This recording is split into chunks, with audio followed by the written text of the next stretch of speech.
Sylvaine Mazières-Torrent, la loi infirmière est passée à l'Assemblée. On attend son passage au Sénat. Qu'est-ce que ça va changer et quelle est la position de l'ordre sur tout ça?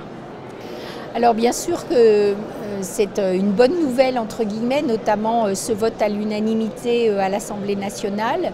Le texte maintenant va être étudié par les sénateurs.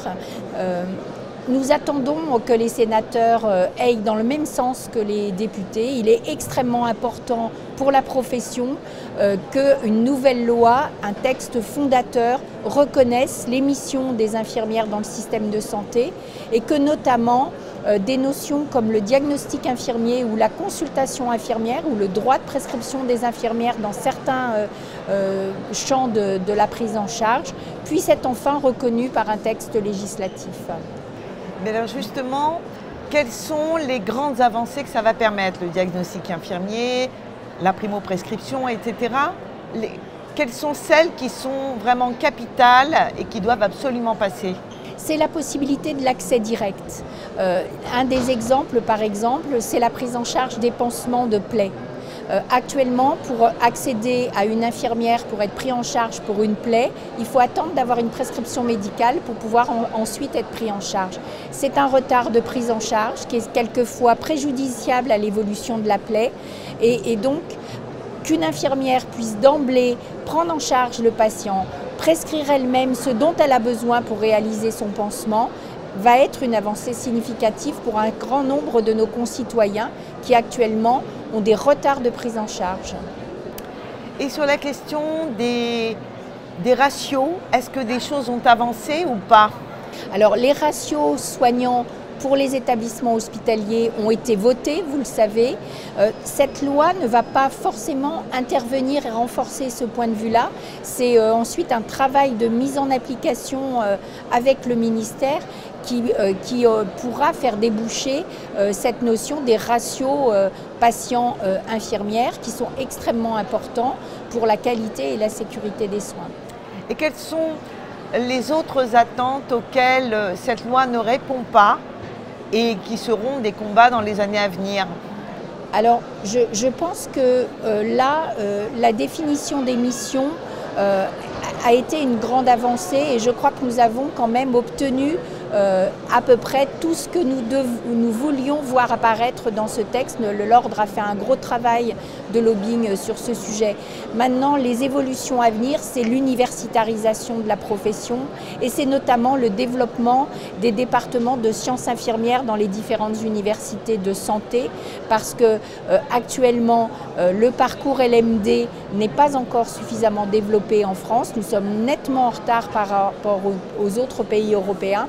Et il est temps que des doctorats en sciences infirmières puissent être obtenus dans les différentes universités françaises.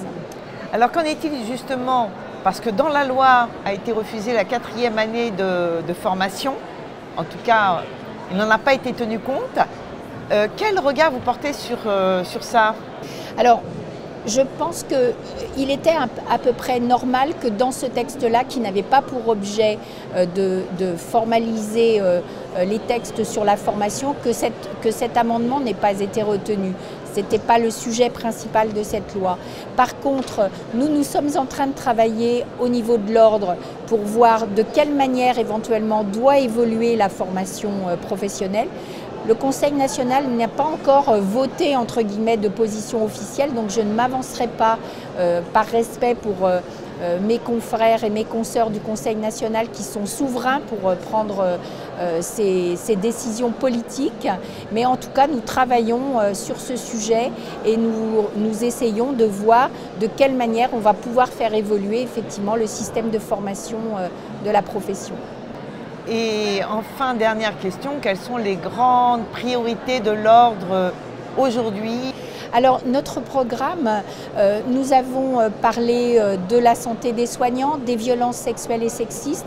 Nous allons bien sûr continuer à nous associer aux différents travaux qui vont présider par exemple à la loi fin de vie et soins palliatifs. Nous allons travailler également sur la prise en charge des personnes âgées et des personnes vulnérables. Ça nous paraît important de nous associer à cette réflexion. On n'a pas eu de loi grand âge, en tout cas on travaille et on prépare ce sujet également.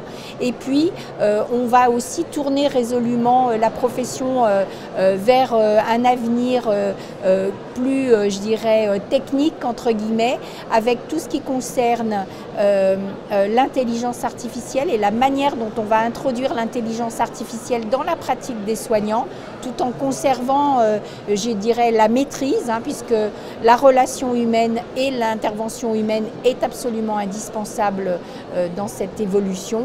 Et puis on s'intéresse également aux grands enjeux sociétaux de protection de l'environnement et de développement durable dans le cadre de notre exercice professionnel infirmier.